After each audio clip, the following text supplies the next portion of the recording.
আসসালামু আলাইকুম। আশা করছি আপনারা যে যেখানে আছেন সবাই অনেক অনেক ভালো আছেন। আজ আপনাদের সাথে সবথেকে ভিন্ন মজার একটি ব্রেকফাস্ট রেসিপি শেয়ার করব। মাত্র একটি আলু আর একটি ডিম দিয়ে এত মজার ব্রেকফাস্ট রেসিপি তৈরি করা যায়, না দেখলে আপনারা বুঝতেই পারবেন না। তাহলে যা যাক, আমি এই ব্রেকফাস্ট রেসিপিটা কিভাবে তৈরি করব সেটা আপনাদের মাঝে শেয়ার করব।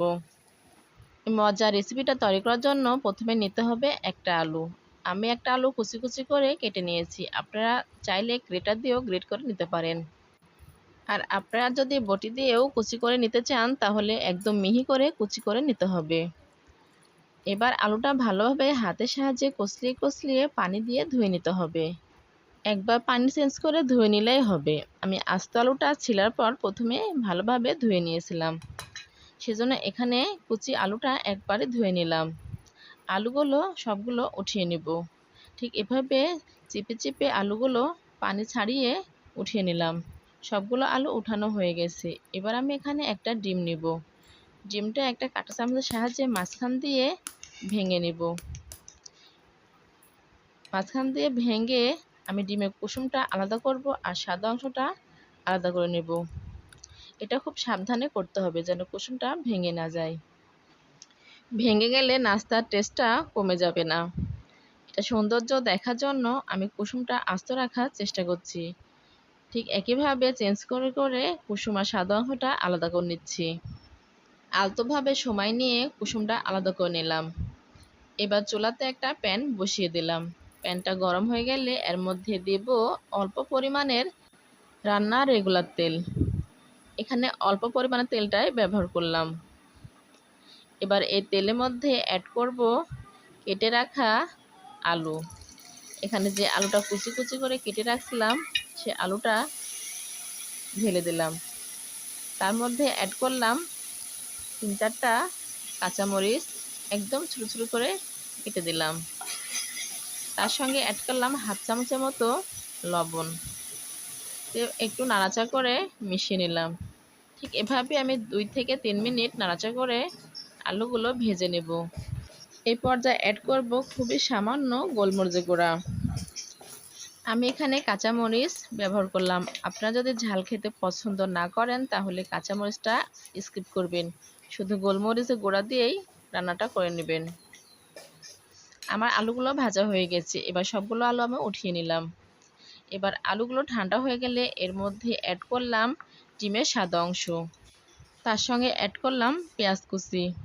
এখানে আমি আলু মতো করে পেঁয়াজটাও মিহি করে কেটে নিয়েছিলাম। আলু, পেঁয়াজ আর ডিমের সাদা অংশটা চামচের সাহায্যে ভালোভাবে মিশিয়ে নিলাম। এবার চুলাতে প্যান বসিয়ে দিলাম। তার মধ্যে পর্যাপ্ত পরিমাণে তেল দিলাম।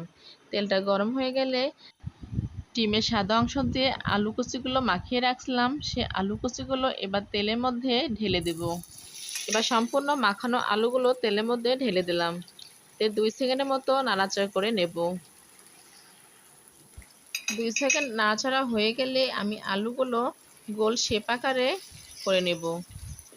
এখানে আমি গোল শেপ আকার দিয়ে নেব। এক জায়গায় আলুগুলো আমি গুছিয়ে নিলাম। গুছিয়ে শেপের মতো করে দিয়ে নিচ্ছি। এবার মাঝখান দিয়ে একটু জায়গা করে নেব। মাঝখানে জায়গাটা ফাঁকা করে আমি গোল আকার করে নিলাম। ঠিক এভাবে মাঝখানে ফাঁকা করে নিলাম। দিয়ে চারদিকে চেপে চেপে আমি শেপ দিয়ে নিলাম।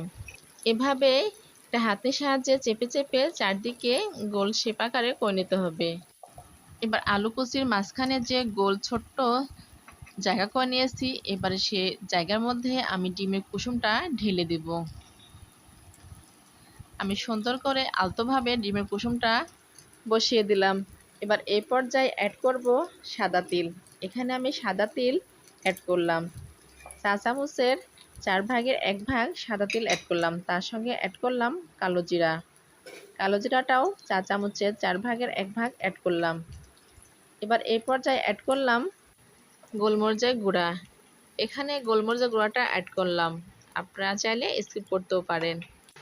গোলমরিচের গুঁড়াটা ব্যবহার করলে এই নাস্তার টেস্টটা অনেকটাই বেড়ে যায়। এক পাশে হয়ে গেছে।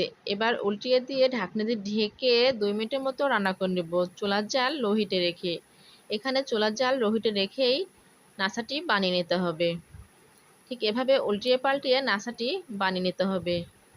আমি ঠিক এভাবে নাস্তাটি বানিয়ে নিলাম। আপনারা এভাবে নাস্তাটি বাসায় বানিয়ে নেবেন। অল্প উপকরণ দিয়ে এই নাস্তাটি আমি বানিয়ে নিলাম। এভাবে নাস্তাটি বানিয়ে বাচ্চাদের টিফিনেও আপনারা দিতে পারবেন। বাচ্চারা বুঝতে পারবে না এটা আলু দিয়ে বানানো হয়েছে। এটা কিন্তু খেতে খুবই মজার হয়।